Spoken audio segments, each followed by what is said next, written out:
He was born Michael Lawrence Tyler, but the world knew him by another name, Mystikal. A commanding figure in the early 2000s rap scene, he had a voice like a preacher in a storm. Raspy, animated, impossible to ignore. His rise came out of New Orleans, a city that seemed to breathe rhythm and danger in equal measure. Mystikal's energy, his fast-paced delivery, his animated performances, he became the kind of artist who could turn chaos into music. By the time his single Shake Ya Ass hit mainstream radio in 2000, he was a certified star. The Grammy nominations followed, as did collaborations with the biggest names in hip-hop. But behind the blinding stage lights, there was a life that had been spiraling quietly for years. Those who knew him in the early days saw two sides: the professional, perfectionist performer who wanted every verse to hit like a punch, and the man who couldn't seem to let go of anger. Friends described him as charismatic but volatile, someone whose temper could ignite in seconds. Success didn't calm him. It amplified everything that was already unstable. The pressures of fame, the entourage that rarely said no, the constant cycle of money and ego, all of it fueled a dangerous confidence. Mystikal had become the kind of celebrity who believed his own mythology. By 2002, he was one of the South's biggest rap exports. But that same year, his world began to fracture. A woman who worked as his hairstylist accused him of a horrifying act, claiming that he had coerced her into performing sexual acts while two of his bodyguards filmed. She said she had been accused by him of stealing checks, and that what followed was punishment. At first, the public didn't believe it. It sounded like another rumor, another story twisted by envy or malice. Mystikal himself denied everything. For months, he moved as though nothing had changed. But evidence has a way of cutting through noise. A videotape surfaced, one that prosecutors said supported every word of the hairstylist's story. The arrest came swiftly. For someone used to being followed by cameras and adoring fans, seeing flashbulbs replaced by mugshots was a sharp and humiliating reversal. The man who had once stood on MTV stages now stood before a judge, facing charges of sexual battery and extortion. The details of the case were disturbing. Police said he had lured the woman into a trap, accusing her of theft, then used that accusation as leverage. The video evidence left little room for doubt. Mystikal's legal team fought to negotiate, hoping to minimize the damage, but the prosecution's case was airtight. In 2004, he pleaded guilty. The court sentenced him to 6 years in prison. For his fans, it was surreal. Mystikal wasn't some obscure rapper. He was a mainstream success story. To see his name on a prison registry was a shock to an industry already reeling from the loss of artists to violence and scandal. The coverage was relentless. Some radio stations pulled his songs from rotation. Others refused, arguing that art and artist should be separated. But the damage was done. Mystikal's name, once synonymous with energy and swagger, had become shorthand for betrayal and disgrace. In prison, Mystikal's world shrank. Gone were the stages, the crowds, the cameras. His new reality was routine and repetition. For someone used to constant motion, confinement became its own kind of punishment. He later spoke in interviews about how prison forced him to reflect, how it stripped him of illusion. He called it a wake-up call, though even those words felt too small for what had happened. Years went by. The industry moved on. By the time he was released in 2010, the music landscape had shifted entirely. The artists he had once inspired were now at the top. Mystikal tried to return, signing with Cash Money Records, appearing in features. But every attempt at a comeback carried the weight of his past. His interviews were careful, almost rehearsed. He wanted to move forward, but the world remembered too well. Then came another blow. In 2012, barely 2 years after his release, he was arrested again, this time for a domestic abuse allegation involving a woman he had been in a relationship with. He served an additional 3 months in jail for violating parole. Once again, Mystikal insisted it was a misunderstanding. Once again, his name was in headlines for all the wrong reasons. And then, in 2017, an even darker chapter opened. He was indicted on charges of first-degree rape and kidnapping after a performance at a casino in Louisiana. The accusations were severe, and while he denied them, the pattern was impossible to ignore. Though that case was eventually dropped in 2020 after new evidence failed to support the prosecution's claims, the damage to his image was irreversible. For the public, the question became not just what Mystikal had done, but who he really was. Was he the animated performer who gave life to Southern rap? or the man capable of cruelty and control behind closed doors. Fame had given him access, attention, and power, but it had also magnified his worst impulses. In many ways, his story was a reflection of a larger pattern in the entertainment world, a cycle where fame shields bad behavior until it collapses under its own weight. By 2022, Mystikal faced yet another set of charges: rape, false imprisonment, and robbery. This time he was arrested in Ascension Parish, Louisiana, accused of assaulting a woman at his home. Prosecutors alleged that drugs were involved. The indictment painted a bleak picture of relapse and chaos. Mystikal pleaded not guilty, insisting that the woman's account was false, but as the case moved through the courts, his freedom and reputation hung by a thread. Fans who had once waited for his next hit were now watching a man fight to stay out of prison again. For those who remembered his first downfall, it felt like a tragic repeat. Another artist who never truly left the cycle of destruction that fame had set in motion. What made Mystikal's story uniquely haunting wasn't just the crimes themselves, but how they mirrored his persona. His music had always been about control, commanding beats, dominating verses, asserting power. That same instinct, when turned inward, became destructive. In interviews, former collaborators described him as someone chasing redemption, but constantly pulled back by the same shadows that had defined him. Some called him cursed, others called him doomed. But the truth was simpler. Mystikal was a man who never escaped the contradictions that made him famous in the first place. As of now, his legal battles continue. His legacy remains uncertain, a mix of groundbreaking art and unshakable scandal. Younger audiences discover his old music and then Google his name, finding not award shows but court cases. For every listener who still praises his artistry, there's another who refuses to separate the music from the crimes. That duality defines him more than any lyric ever could. The story of Mystikal isn't just about one man's fall from grace. It's about what happens when power, ego, and fame intersect with moral collapse. It forces a question on anyone watching. How much are we willing to overlook when talent blinds us to truth? Because in the end, Mystikal's voice, the same voice that once electrified crowds, became an echo in a courtroom. A reminder that charisma doesn't absolve cruelty, and that the line between performance and reality can sometimes be deadly thin. He came up in a neighborhood where survival was louder than dreams. Christopher Dorsey, known to the world as BG, grew up in the heart of New Orleans, in the uptown streets that shaped some of the hardest sounds in Southern hip-hop. The BG stood for Baby Gangsta, a name he wore long before it became a brand.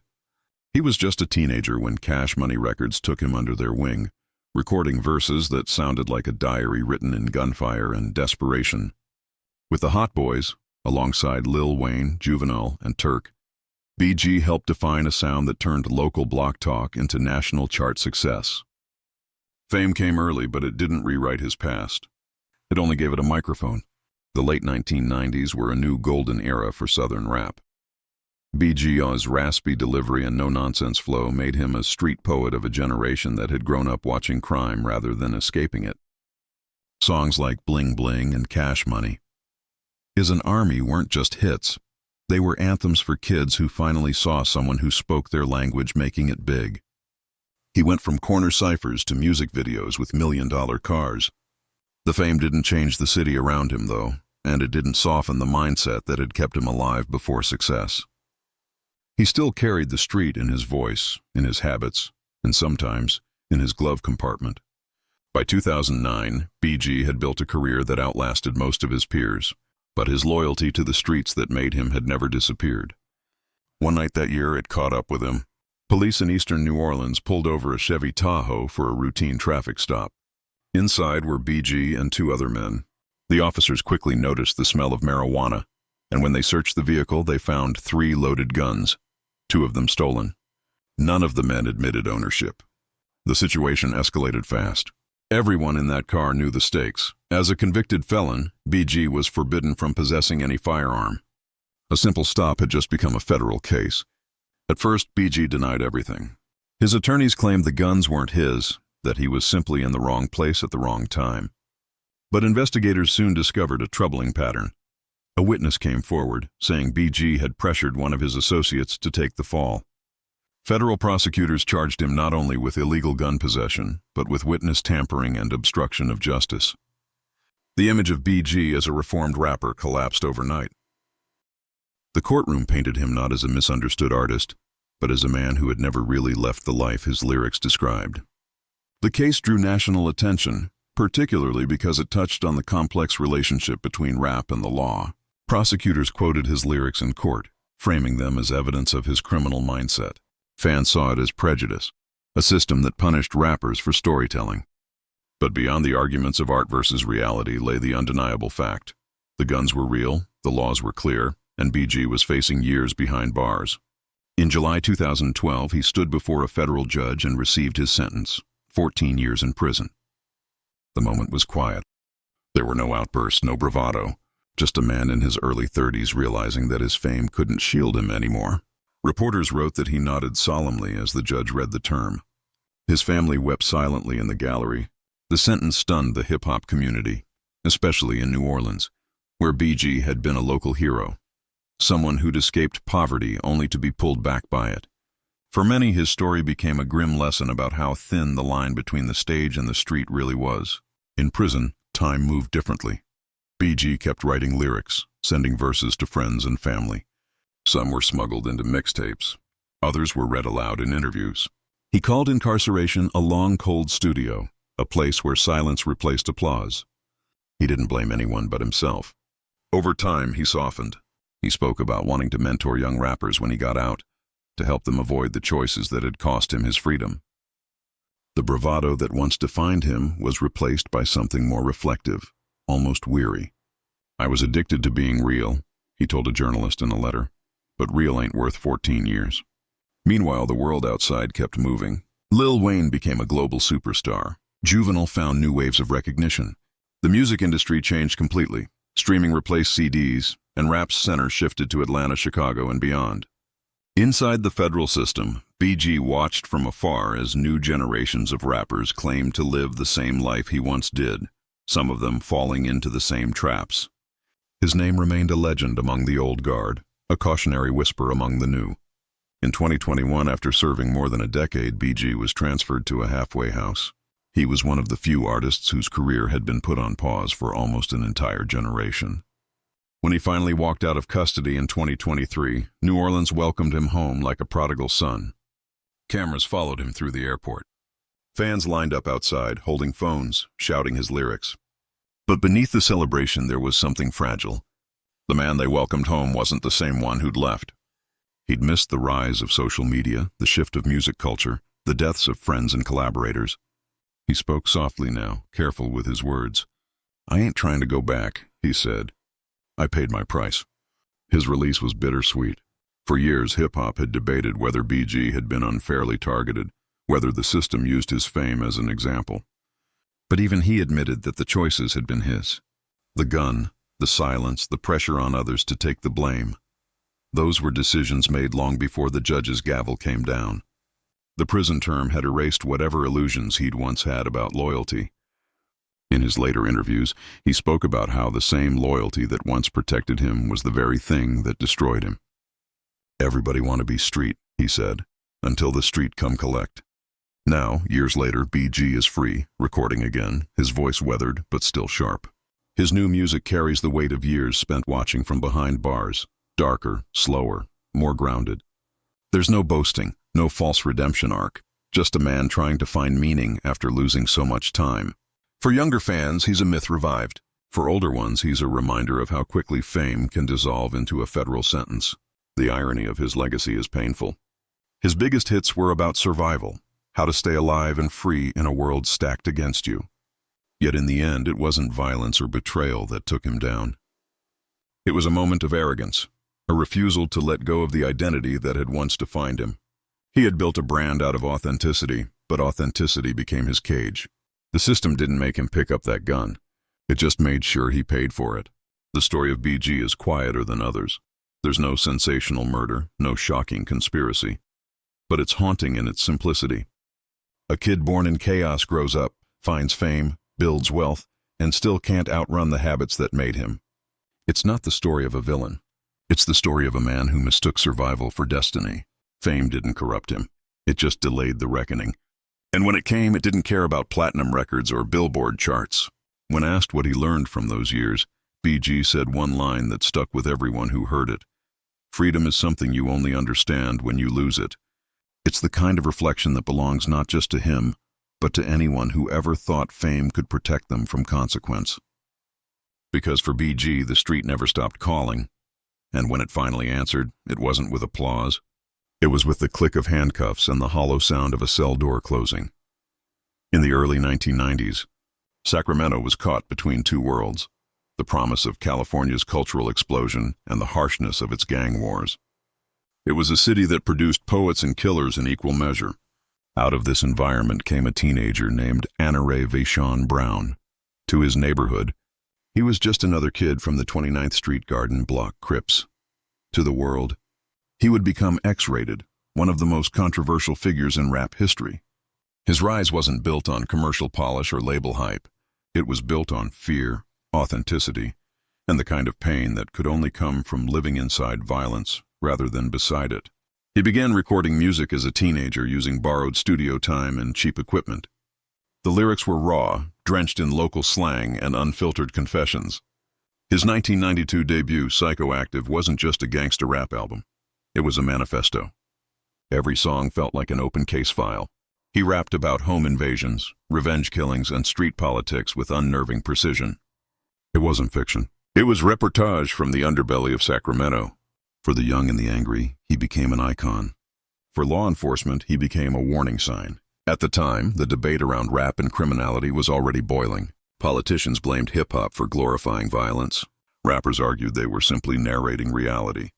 But when police arrived at a quiet home on Tuxhorn Drive one night in 1992, that argument took on a horrifying new dimension.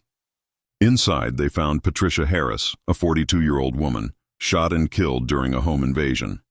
The crime scene was chaotic. Shell casings scattered, furniture overturned, the smell of gunpowder still lingering. Witnesses said several young men had forced their way in, allegedly looking for Harris's son, a rival gang member. By morning, Sacramento police had names, and one of them was X-rated. Within days, Anare Brown was arrested. The charges: first-degree murder, conspiracy, and home invasion. He was 17 years old. The story spread quickly through local news. A rapper accused of turning his lyrics into action. Prosecutors claimed that his songs weren't just entertainment, but evidence of premeditation. They said his debut album was a confession set to beats. It was a legal strategy that would make national headlines, using music as proof of intent. The trial was surreal. Jurors listened to his songs in court, lyrics echoing through the speakers as prosecutors drew parallels between words and crime. The defense argued that X-Rated's music was expression, that he was painting the violence around him, not committing it. But the timing was damning. The album had dropped weeks before the murder, and some of its lyrics mirrored the crime too closely for coincidence. In one track, he rapped about kicking in doors and getting the enemy's mama. The prosecution didn't have to work hard to connect the dots. What made it worse was that the culture around him fed into the image. Reporters covering the case painted X-Rated as a symbol of moral decay. To them, he wasn't just a criminal. He was proof that gangster rap itself was toxic. The music video footage, the photographs with guns, the interviews where he spoke about keeping it real, all of it became evidence of guilt. In 1996, after a long and contentious trial, the verdict came down, guilty of first-degree murder. The sentence, 31 years to life. He was barely out of his teens when he was sent to the California State Prison in Susanville, a maximum security facility. For most people, that would have been the end of the story. But for X-Rated, prison became the next chapter of his career. With no access to recording studios, he began finding ways to make music anyway. At first, he recorded verses through phone lines, splicing them over beats on the outside.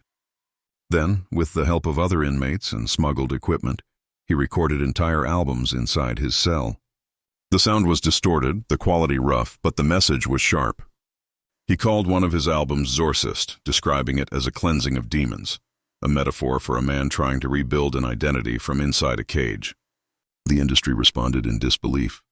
The idea that a rapper could continue releasing albums from behind bars was unprecedented. It made him infamous. Fans saw him as a martyr of censorship, while critics saw him as a manipulator of tragedy. Either way, the myth of X-Rated grew. He was no longer just a local artist. He was a legend of defiance. His songs spoke of confinement, regret, paranoia, and survival, blurring the line between confession and performance even further. For every lyric that expressed remorse, there was another that seemed to revel in the outlaw identity he'd been given. Over time, though, something shifted. The bravado started to fade. In interviews conducted through letters and phone calls, Brown began to reflect differently. He spoke about missing his mother's funeral, about watching his son grow up through photographs, about the numbness that comes from being forgotten. The man who once saw himself as untouchable began to see himself as trapped, not just by prison walls, but by an image he'd created long before he understood its cost. In 2018, after 26 years behind bars, Anna Brown finally walked free. The parole board granted his release, citing good behavior, personal reform, and community support. He stepped out into a world that had changed beyond recognition. Streaming platforms had replaced CD stores. Social media had turned fame into a different kind of currency. Yet somehow his name still carried weight, half legend, half cautionary tale. Cameras waited for him at the gate. His first words were quiet. "I'm not that person anymore." Freedom didn't erase the past. The Harris family still lived with their loss. Their pain wasn't a metaphor or a lyric. It was a fact. But Brown seemed determined to rewrite his future. He started speaking in schools and community centers, talking about responsibility, ego, and the illusion of gangster glamour. His tone wasn't defensive. It was almost weary, like someone who had spent decades thinking about a single decision. When asked if he still believed his music had been used unfairly, he said, "I do. But I also know I gave them the ammunition." Since his release, X-Rated has continued to make music, cleaner, introspective, slower. There's a sense of reconciliation in his work now, as if he's trying to balance two lives that never should have overlapped. The man who once recorded verses through a prison phone is now recording in professional studios again, standing in front of microphones instead of security cameras. But he still carries the sound of prison in his cadence, the deliberate pauses, the contained anger, the constant awareness of time. His story has become a reference point in debates about art and accountability. Should lyrics be treated as evidence? Can a person change after committing an irreversible act? For X-Rated, the answer is complicated. He insists he didn't pull the trigger that night in 1992, but he acknowledges the culture that made it possible, the violence he glorified, the loyalty he prioritized over morality. "I was responsible for the energy I put out," he said in an interview after his release. "And that energy got somebody killed." That reflection is rare in a genre often allergic to vulnerability. It's also what makes his story stand out among musicians who went from fame to prison. His fall wasn't caused by arrogance or excess. It was born from the environment that created him. The music didn't make him a criminal, but it gave him a script, and once he started living it, the ending wrote itself. Even now, years after his release, X-Rated's legacy remains polarizing. To some, he's proof that redemption is possible. A man who turned a prison sentence into a creative resurrection. To others, he's a reminder that art doesn't absolve action. Every album, every interview carries the echo of Patricia Harris's death. The tension between art and responsibility never really leaves him. It lingers in his tone, in the way he pauses when asked about the past. In the end, the story of X-Rated is one of transformation through confinement, but not the kind that erases guilt. It's about a man who built his career on storytelling, and then had to live inside the story he created. It's about how art can save you and condemn you at the same time. For Anna Brown, the price of authenticity was 26 years behind bars, and a lifetime of explaining what real really means. When he performs now, he often closes his shows with silence. No outro, no shout-outs, just a moment of stillness. He says it's for the woman who died, for the mother he never got to bury, for the time that won't come back. Maybe that's what redemption looks like. Not applause, but quiet acknowledgement. Not freedom from guilt, but the courage to live with it. He was born Tamor Trayvon McIntyre, but the world would soon remember him simply as Tay-K, the teenager who turned fugitive raps into real criminal consequences. He grew up in Texas, moving between Long Beach, California and Arlington, Texas, eventually settling into a life that lay between ambition and danger. His childhood was turbulent. Whispers of gang activity, broken homes, and youthful impulses all carved their initial tracks. By his mid-teens, he had adopted a street name, a crew, and a mindset where reputation mattered more than caution. In Arlington, Tay-K found music as both escape and weapon. He experimented with rap, posting tracks online, cultivating a following among kids who resonated with conflict, defiance, and raw honesty. But his music wasn't a distant dream. It overlapped with the streets he still walked, the temptations he still faced. He never fully left the violence behind. Some say he flirted with the criminal world to make his lyrics credible. Others argue the law caught up with a life that had always skirted its edges. The real explosion came in 2016, a home invasion in Mansfield, Texas, where Tay-K and associates attempted to rob a house, escalated out of control. The target was Ethan Walker. In the robbery, Walker was shot and killed. Tay-K was 16 or 17, depending on how accounts are counted, essentially a teenager who now stood at the center of a murder case. He was arrested, charged with capital murder and related counts of aggravated robbery. The case itself became a crucible. Prosecutors argued his involvement, his presence, and the violence were unmistakable. The defense tried to push back, casting doubt on his direct participation in the killing. Over months of hearings, Tay-K became more than a suspect. He became a symbol of teenage criminal audacity in America. While awaiting the trial, something remarkable happened. Tay-K escaped house arrest. He cut off his ankle monitor. He vanished. Then he released a song titled "The Race," a track recorded during this fugitive state, its lyrics weaving his flight from the law into the music itself. The timing was chilling. In effect, he turned the manhunt into marketing. The video went viral. Fans rallied. The authorities intensified the pursuit. On June 30th, 2017, he was captured in Elizabeth, New Jersey, hours after the track dropped. He was transported back to Texas in custody. The lyrics of "The Race," once seen as rebellious flourish, soon became court evidence. In 2019, the trial in Tarrant County unveiled graphic testimonies. Witnesses described Tay-K's presence at the scene, his involvement in the entry, his role in the robbery.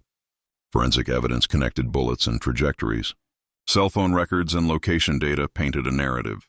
The defense insisted the youth was coerced, manipulated, less culpable. But the jury wasn't convinced. He was convicted of murder, a lesser charge than capital murder, along with aggravated robbery counts. His sentence, 55 years in prison plus additional term for the robbery counts, all largely to be served concurrently. But the story didn't end there, not by a long shot. While serving that sentence, Tay-K faced another murder charge, one that would haunt him even more severely. In 2017, after his escape and while on the run, he allegedly shot and killed Mark Anthony Saldivar in San Antonio. The victim was a photographer lured to take pictures of Tay-K. Prosecutors claimed Tay-K attempted to rob him of equipment before opening fire. One of the witnesses, a former girlfriend, Joanna Reyes, who testified that she helped arrange contact, then saw Tay-K shoot the victim from a car. The narrative burned in public, a rapper gone rogue living his own lyrics. The second trial took place in 2025. The prosecution pushed hard for capital murder, seeking a life sentence without any possibility of parole. The defense argued that the case was built on shaky witness testimony and a shaky chain of events. Ultimately, the jury declined capital murder, convicting Tay-K on the lesser charge of murder. In April 2025, he was sentenced to 80 years in prison, a term that would essentially extend his sentence for life, especially given he was already serving the 55-year term. That 80-year sentence was set to run concurrently, but the wait was symbolic, a public admonition that his second crime would not be forgiven. In court, Judge Stephanie Boyd addressed him. "You are alive. You can better yourself." But for Tay-K, the question was whether those words mattered when the outcome was built into decades of bars. Within this judicial maelstrom, the music world watched with morbid fascination. Tay-K's lightning-fast rise and fall mirrored an extremity rarely seen in modern rap, a star who burned bright and died slowly in prison. His tracks, including "The Race," were scrutinized in courtrooms, debated on social media, and cited as evidence of motive. His legacy became inseparable from his crimes. Since imprisonment, Tay-K has largely receded from public view. There's little indication of artistic rebirth, little public communication. The world that once streamed his songs now catalogs him as a cautionary footnote in music history. Some fans still debate whether he made his own bed, whether a harsh childhood or musical ambition forced his hand. But when all voices fade, the cold fact remains. He is incarcerated for life. For the hip-hop world, Tay-K's story is a bitter paradox. He wanted authenticity, to live what he rapped. Instead, he irrevocably blurred the line between performance and consequence. His ambition, to shock, to challenge, to live dangerously, backfired in the starkest way possible. What his case teaches is brutal. Sometimes the script you write for your public persona becomes your sentence. Fans may ask, was he a product of circumstance or will? But the courts answered, the beats and bars don't excuse the bullets. When you listen now to The Race, that viral anthem of flight, defiance, self-destruction, you hear more than a rapper on the run. You hear an admission, an elegy to youth, and the echo of a sentence that no remix can reverse. In the end, Tay-K's voice is locked away in prison. The music remains, frozen in time, a lament for what fame can cost when ambition and law collide. He was once one of the most celebrated voices in R&B, the man behind anthems that defined the 1990s and early 2000s. Robert Sylvester Kelly, the world knew him as R. Kelly, built his name on soaring vocals, sensual lyrics, and a mystique that blurred gospel roots with dangerous charisma. He sang of love, freedom, and redemption, but behind the stage lights and diamond chains, a far darker story unfolded, one that would eventually land him not in a studio but in a cell. In the beginning, he was a prodigy. Raised on Chicago's South Side, Kelly grew up poor but gifted. He sang in church, busked on street corners, and idolized Stevie Wonder. In 1992, his debut album, Born into the 90s, with the group Public Announcement, hinted at his promise. But it was his 1993 solo breakout, 12 Play, that transformed him into a superstar. Songs like Bump and Grind and Your Body's Callin' crowned him the new prince of R&B. By the late 90s, he was untouchable, writing for Michael Jackson, producing for Aaliyah, filling arenas. Fans called him a genius. The industry called him a hit machine. Few dared to look closer at what was hiding in the shadows. There had always been whispers, rumors of inappropriate relationships, teenage girls seen around the studio, hush money paid to families. In 1994, when he secretly married 15-year-old Aaliyah, the questions grew louder.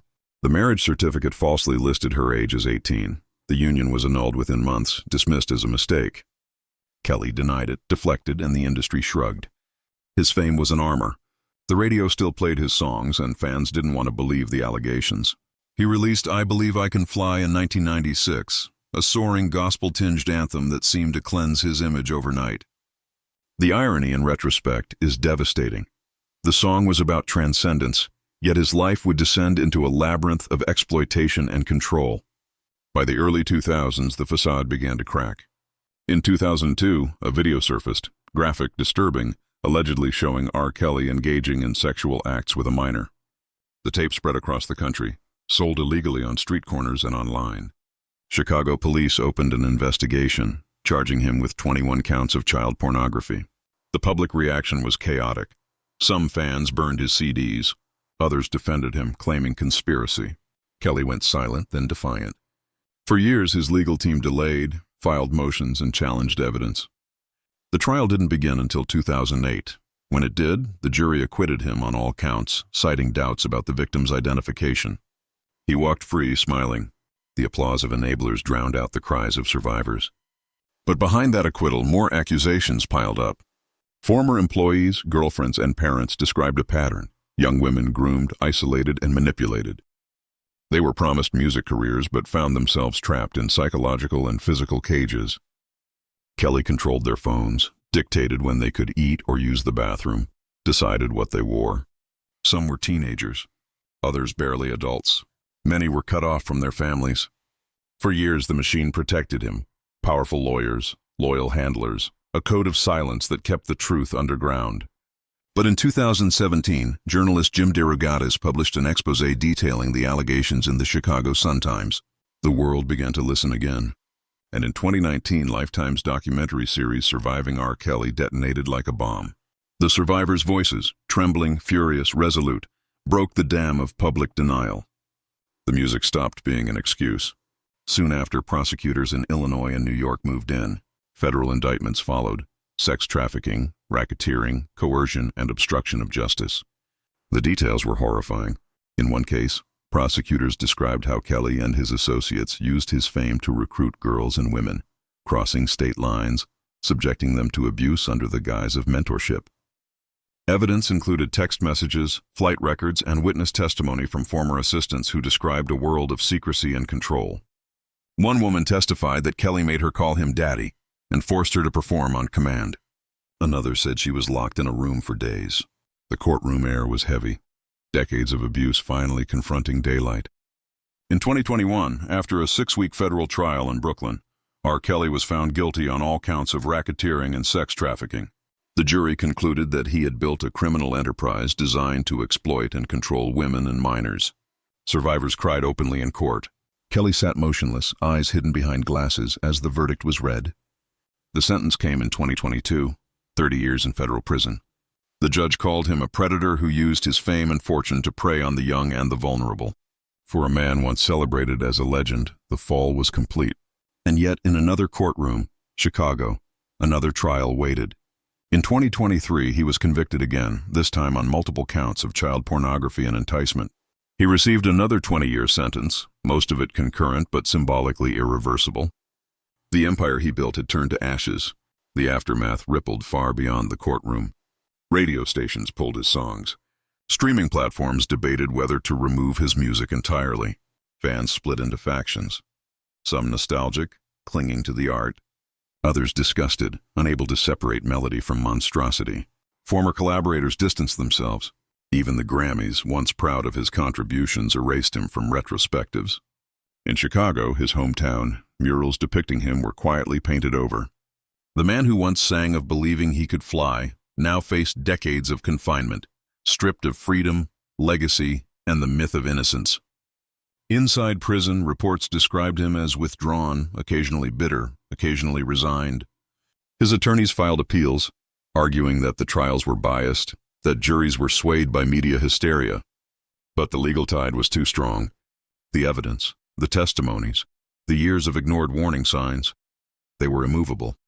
Kelly became a symbol of something larger, the reckoning of a culture that had protected talent at the expense of truth. His victims, many of them silenced for decades, finally had their vindication. But justice, as always, came late. R. Kelly's story is more than the downfall of a musician. It's a study in denial. It's about how fame can construct walls so thick that even the screams inside them go unheard. His music once filled weddings, churches, graduations. Now each lyric echoes differently, hollowed out by what we know. The transformation is total, from hero to predator, from chart topper to inmate number 09627-035. In the end, R. Kelly's legacy isn't just scandal. It's a warning about the cost of idolatry. He once sang that he could touch the sky. Instead, he fell into the darkest parts of himself, dragging an entire generation's memories down with him. The applause that once lifted him became silence. The kind of silence that follows when truth finally drowns the music. He was a musical architect, the man who built walls of sound that changed how the world heard pop music. Phil Spector was a prodigy, a recluse, a perfectionist, and in the end, a killer. His story began in the Bronx in 1939, under the long shadow of post-war America. His father's suicide when he was 9 carved something deep inside him, a loneliness that would never leave. He moved to Los Angeles with his mother, and by 17 he was already chasing sound as if it were salvation. His first hit, To Know Him Is to Love Him, was both an homage and a wound. The title was lifted from his father's gravestone. The record soared to number 1 in 1958. It was a teenage dream, but Spector wasn't interested in innocence. He wanted control. Through the 1960s, he became a studio visionary, the mind behind the Ronettes, the Crystals, and later, the final work of the Beatles.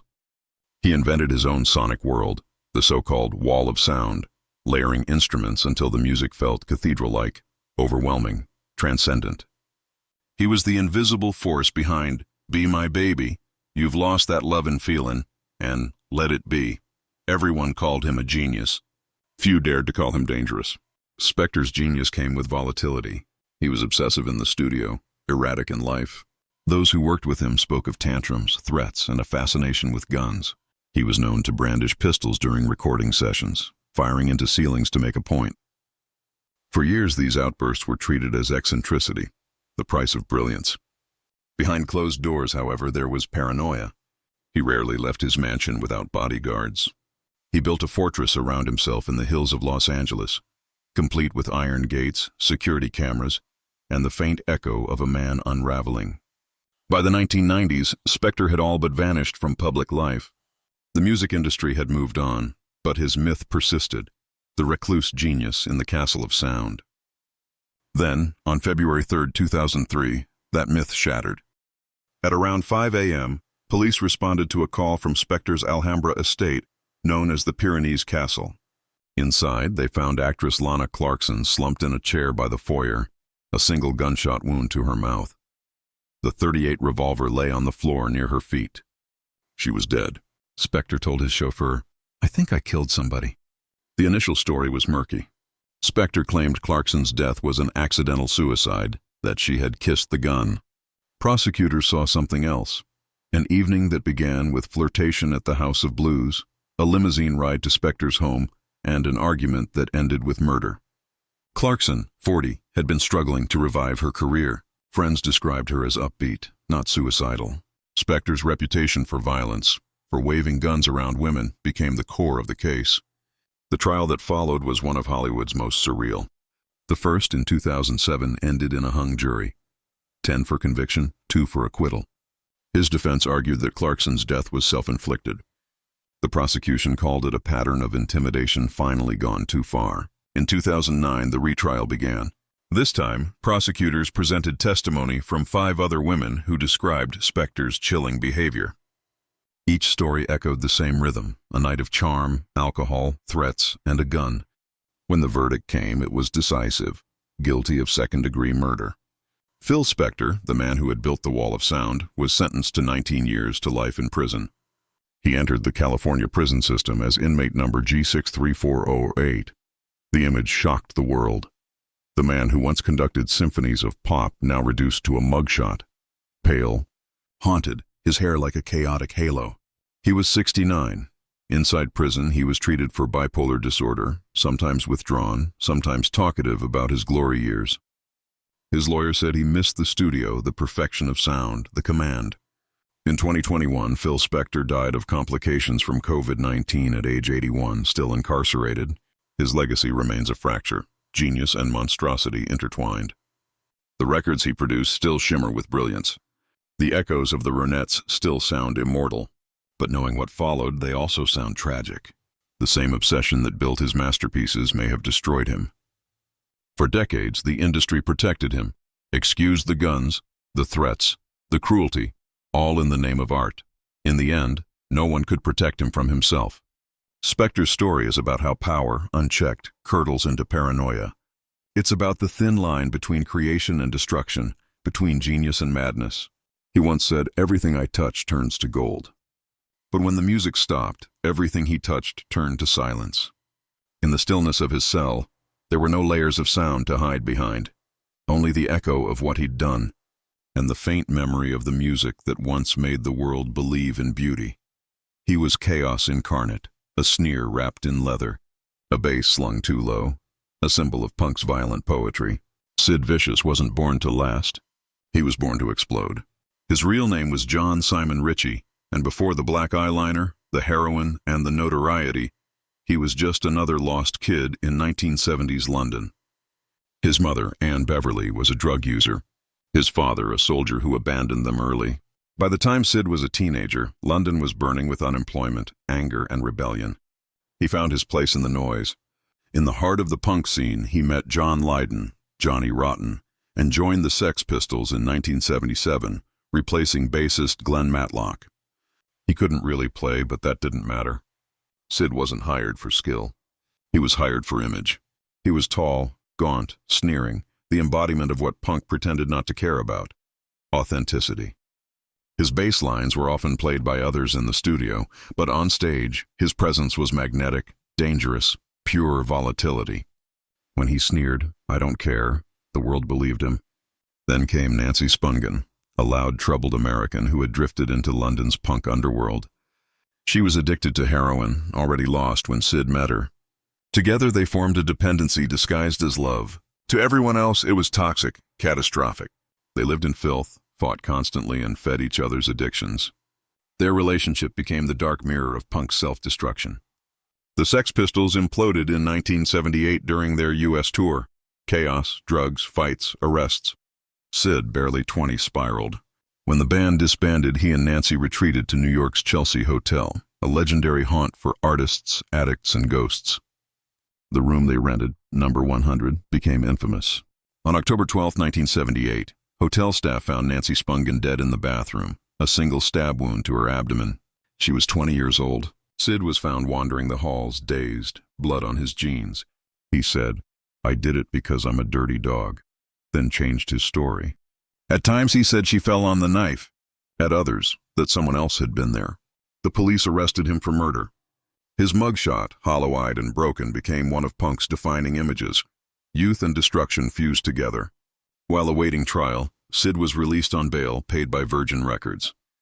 He appeared in court wearing a torn suit and a smirk. The press swarmed, the fans glamorized him, but his mind was unraveling. He tried to kill himself several times, slashing his wrists, attempting overdose. He couldn't escape the image he had built, the junkie, the rebel, the murderer. His life was reduced to a caricature that no one tried to save. In early 1979, a small party was held to celebrate his release from Rikers Island. Friends gathered at his new girlfriend's apartment. They listened to records, laughed nervously, and tried to pretend that everything was normal.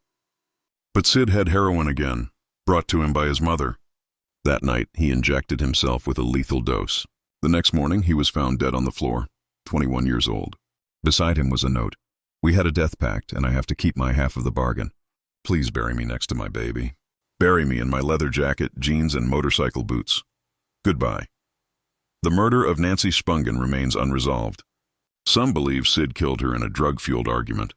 Others think a dealer or intruder was responsible. The truth is lost in the haze of heroin and myth. What survived was the legend. Sid and Nancy as doomed lovers, symbols of a movement that glorified its own collapse. In the years that followed, films, books, and songs turned their tragedy into pop culture. But underneath the romanticism was a grim fact. Two young people consumed by addiction and fame before they ever had a chance to understand either. For decades, punk fans have argued over what Sid meant. Whether he was a victim of the industry or its most honest product. He had no illusions, no polish. He didn't want to be a role model. But the machine took his self-destruction and sold it back to the world as authenticity.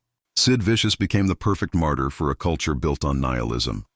The same crowds that chanted his name ignored the hollow eyes staring back. In the end, Sid's fame outlasted his life. His ashes, according to some accounts, were scattered over Nancy's grave in Pennsylvania, though his mother later claimed she accidentally spilled them at Heathrow Airport. It feels fitting somehow that even his resting place is uncertain. Sid Vicious was never meant to rest. He was a flare, blinding, brief, and doomed to burn out. His fall wasn't a mystery. It was a prophecy fulfilled. When you listen now to old recordings of the Sex Pistols, the snarling vocals, the chaos of anarchy in the UK, you can almost hear Sid somewhere in the background, lost in the noise, half alive, half legend. His story isn't about guilt or innocence. It's about what happens when rebellion forgets why it started. Sid Vicious didn't just play punk. He lived it until it killed him. He was one of the architects of rock and roll, the man who made the guitar talk, who turned teenage restlessness into rhythm. Chuck Berry didn't just shape a genre. He practically invented it. From Johnny B. Goode to Roll Over Beethoven, his songs captured the sound of freedom. He sang about cars, love, and rebellion in a language the world had never heard before.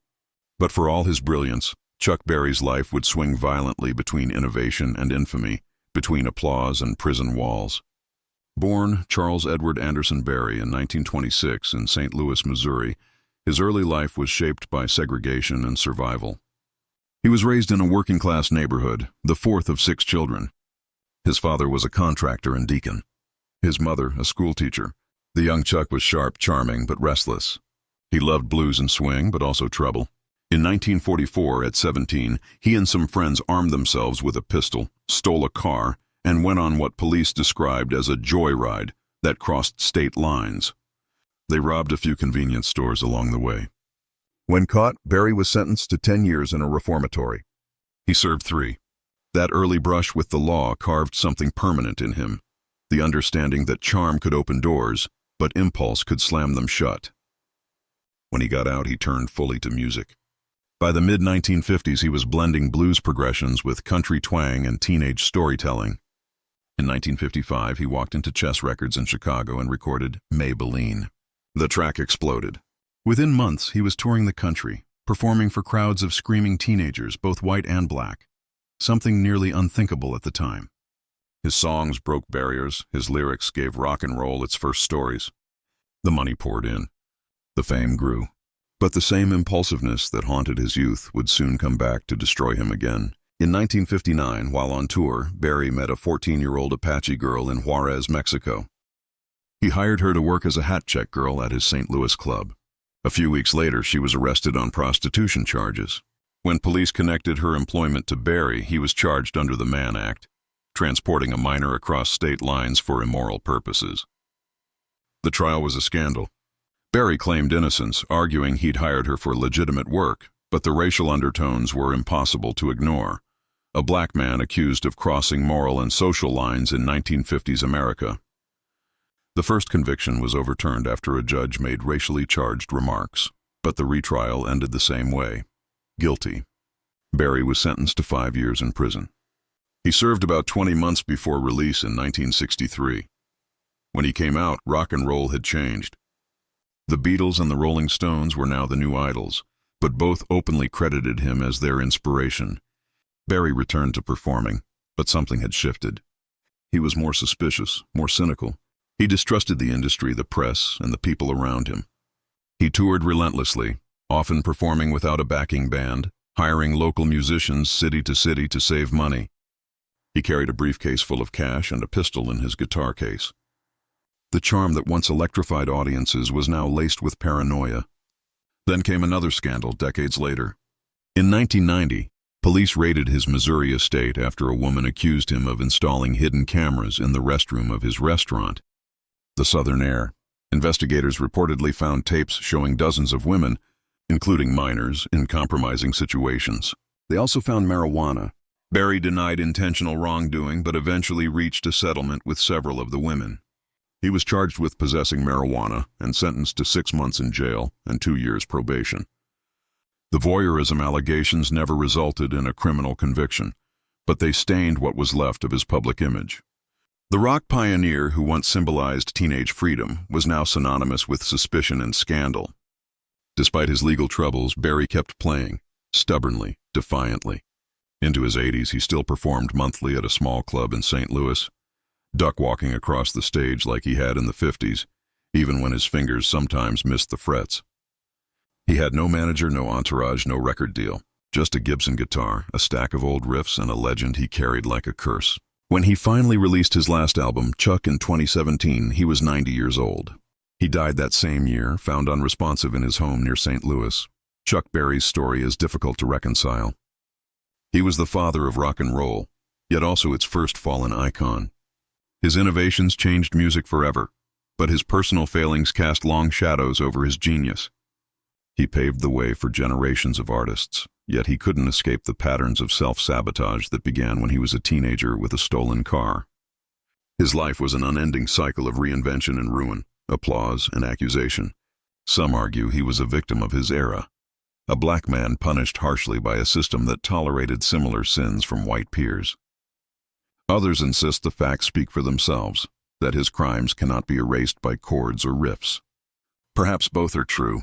What's certain is that Chuck Berry embodied the contradictions of American fame, adored and condemned, untouchable yet imprisoned, the embodiment of a dream that was never clean. When the lights dim on his legacy, what remains is the sound, that perfect, urgent riff that started it all. You can hear it in every guitar solo since, the echo of a man chasing freedom faster than the law could catch him. Chuck Berry once sang, "Roll over Beethoven and tell Tchaikovsky the news." The news was that a new kind of genius had arrived, one that could play its way to the top and still fall all the way down. He was one of the biggest names in modern rap, a living symbol of success, excess, and survival. Lil Wayne, born Dwayne Michael Carter Jr., wasn't just another rapper. He was hip-hop royalty.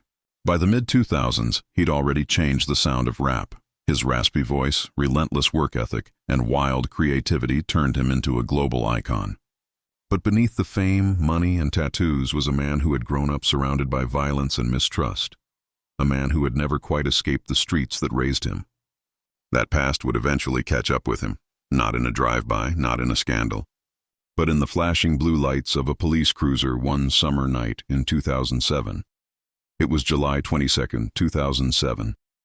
Lil Wayne had just finished performing at the Beacon Theater in Manhattan. His tour bus was parked nearby when NYPD officers said they smelled marijuana. They approached, searching the vehicle. Inside, they found a .40 caliber semi-automatic handgun, loaded and ready, tucked away in a Louis Vuitton bag that prosecutors said belonged to him. In New York, gun laws are some of the strictest in the country. Just possessing an unlicensed weapon, even if it wasn't fired, could land you in prison for years. The police arrested him on the spot.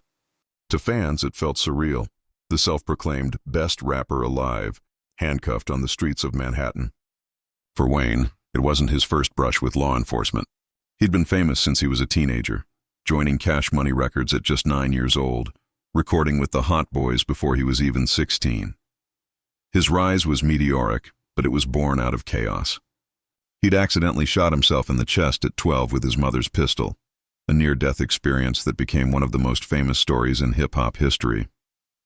He survived thanks to an off-duty cop named Uncle Bob, who refused to wait for an ambulance and drove him to the hospital himself. Wayne often spoke about that day as a turning point, the moment he realized he wasn't invincible. But as fame grew, so did his vices. He rapped about codeine, guns, and loyalty to his roots. He was larger than life, but never untouchable. After his 2007 arrest, Wayne's lawyers tried to suppress the evidence, arguing the police had no probable cause to search the bus. But prosecutors had strong evidence. DNA from his hand was found on the weapon. The case dragged on for more than 2 years as he continued touring and recording. During that time, his fame reached a fever pitch.